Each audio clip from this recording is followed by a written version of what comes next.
माननीय मुख्यमंत्री जी जब माननीय प्रधानमंत्री जी जा चुके थे और सब अतिथि जा चुके थे, तब घूमते रहे, एक एक व्यक्ति से मिलते रहे और वो बड़ा भावनाओं का अतिरेक था।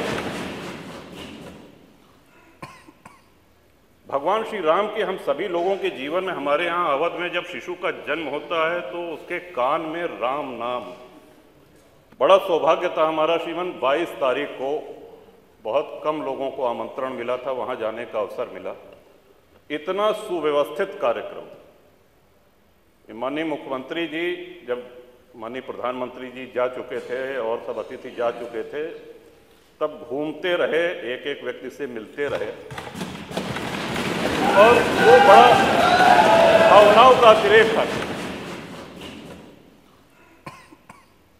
भगवान श्री राम के हम सभी लोगों के जीवन में, हमारे यहाँ अवध में जब शिशु का जन्म होता है तो उसके कान में राम नाम, राम कहा जाता है। जब विद्या आरंभ होता है श्रीमन, तो राम लिखा जाता है तख्ती पर, उसका हाथ पकड़ करके। और अंतिम यात्रा के विषय में तो हम सभी को पता है, राम नाम सत्य है कहा जाता है। वो भगवान राम किन परिस्थितियों में तंबू में रहे, निर्वासित रहे, इस बात की प्रसन्नता इतनी गांव-गांव है। कोई ऐसा गांव नहीं होगा जहां भंडारा ना हुआ हो, कोई ऐसा गांव का पुराना मंदिर नहीं होगा जहां रंगाई पुताई न हुई हो, कोई ऐसा गांव, कोई कस्बा नहीं होगा जहां भंडारा न हुआ हो, जहां दिवाली न मनाई गई। और सभी प्रसन्न थे। और आपको भी श्रीमान इस बात का हम सभी लोगों की ओर से आभार है, आपने तय किया है कि हम सभी लोगों को दर्शन कराने ले चलेंगे।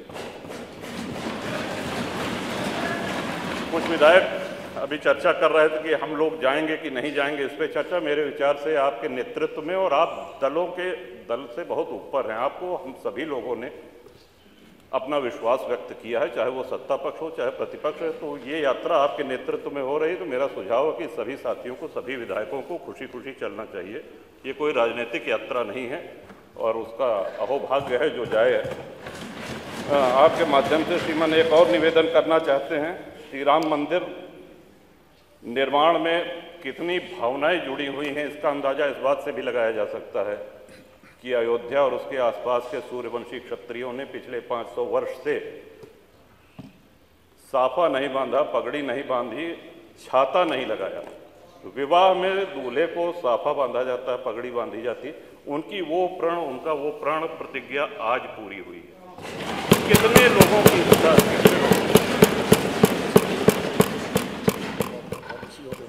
आप ही के माध्यम से श्रीमान ये भी अनुरोध करना चाहेंगे,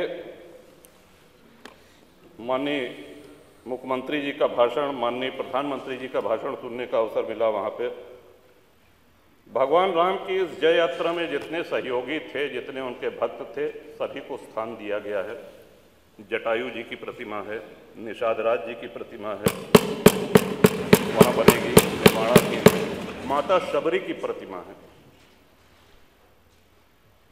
लेकिन हमारे जैसे अज्ञानी लोग जो संस्कृत नहीं जानते हैं, अगर प्रभु राम की महिमा से परिचित हुए हैं तो पूरा श्रेय गोस्वामी तुलसीदास जी को जाता है। मैं आपके माध्यम से श्रीमान अनुरोध करूंगा कि गोस्वामी तुलसीदास जी की एक प्रतिमा, और उन्हीं कलाकार के द्वारा, श्री अरुण योगीराज जिन्होंने रामलला सरकार का विग्रह बनाया है, उन्हीं के द्वारा निर्माण करके माननीय मुख्यमंत्री जी अगर वो करें तो हम सब लोगों के लिए ये बहुत ही प्रसन्नता की बात होगी कि तुलसी बाबा की वहाँ पे मूर्ति लगे। कवि बेनी श्रीमन हुए, उन्होंने तुलसी बाबा के लिए कहा था कि वेद मत शोध शोध शोध के पुराण सब, संत और असंतन को भेद को बताओ तो, कपटी कुराही क्रूर कली के कुचाली जीव, कौन राम नाम हो की चर्चा चलाओ तो। कहें कवि बेनी मानो मानो हो प्रकृति, पाहन हिये में कौन प्रेम उपजाओ तो, और भारी भव सागर उतार तो कौन पार, जो पे रामायण तुलसी न गाओ तो। तुलसीदास जी की वाणी, उनके ग्रंथ को कितने श्रद्धेय कथावाचकों ने हम लोगों को सुनाया है और भवसागर पार किए हैं। इन्हीं शब्दों के साथ श्रीमन जो हमको कहना था सारी बातें आ गई हैं।